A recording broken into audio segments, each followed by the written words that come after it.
आज हम लोग पढ़ रहे हैं क्लास 12 फिजिक्स का चैप्टर नंबर 4 संधारित्र तथा परावैद्युत। परावैद्युत में मोस्ट इम्पॉर्टेंट क्वेश्चन है। इसको इसमें श्रेणी क्रम में कौन सा है और समांतर क्रम में कौन है। एक परिपथ बनाते हैं हम।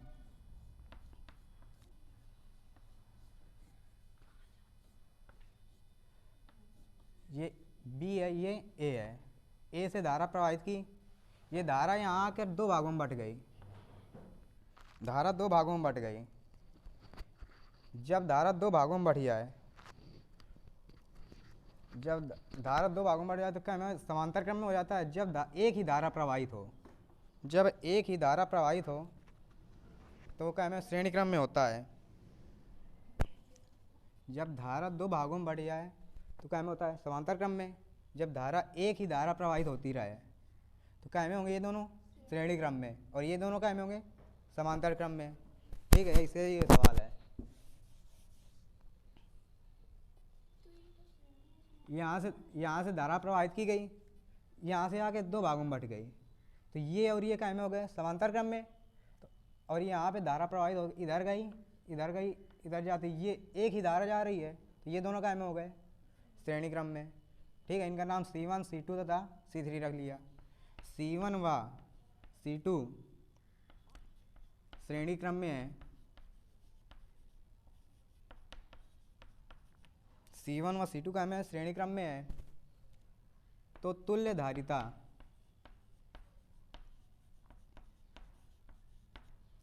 तुल्य धारिता 1/C डैश मान लेंगे। 1/C dash 1/C1 plus 1/C2। 1/C dash बराबर 1/C1। C1 का मान कितना है 4 प्लस C2 का मान कितना है 4। हर बराबर है, हर बराबर तो एक बार लिख लिया। ऊपर हर बराबर अंश में क्या होता है जोड़ दिया जाता है। 1 प्लस 1 प्लस 1, 1 प्लस 1 कितना 2/2, 1 कम 2, 2 दूनी यानी 1/। 1/C डैश कितना आ गया 1/। तो C डैश का मान कितना आ गया 2 माइक्रो फैरेड। एक अलग चित्र बना लेंगे हम लोग।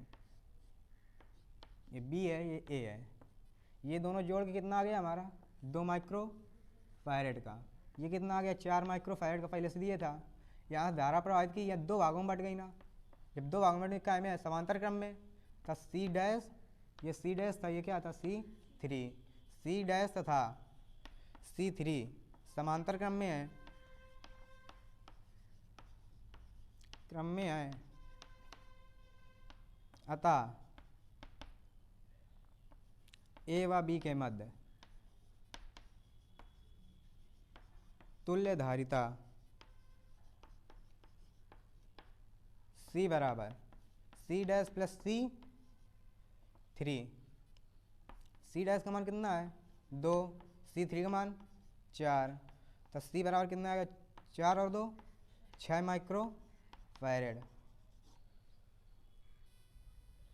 अब देखेंगे इसी प्रकार के अगला सवाल।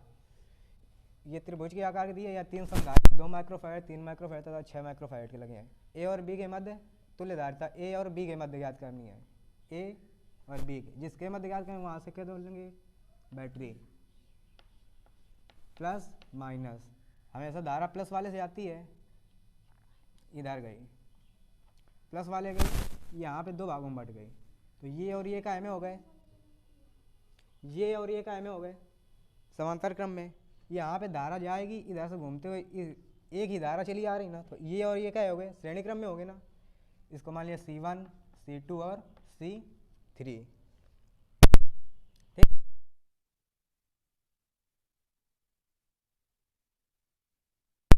C1 तथा C2 श्रेणी क्रम में है, क्रम में। अतः तुल्य धारिता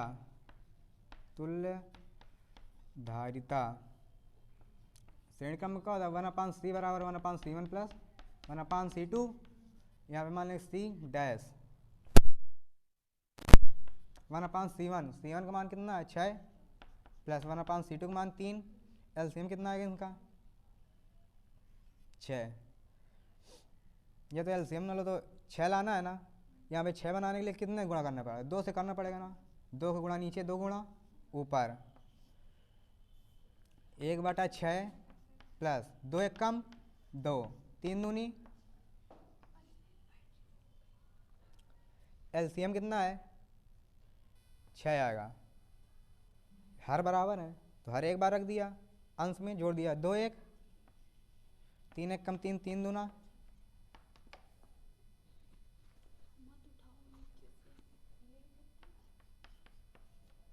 माना 5 सी डैश, तो सी डैश का मान कितना आ गया 2 माइक्रोफैरेड आएगा ना,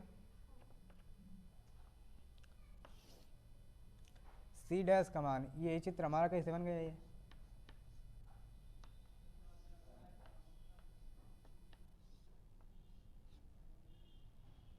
ये हमारा कितना था 2 माइक्रोफैरेड का, ये कितना आ गया 2 माइक्रोफैरेड, ये A B C, A B का मध्य ज्ञात करना है ना, यहाँ धारा 2 भागों में बटी है ना, तो ये काय में हो गए दोनों समांतर क्रम में, और समांतर क्रम में क्या होता है सी डैश तथा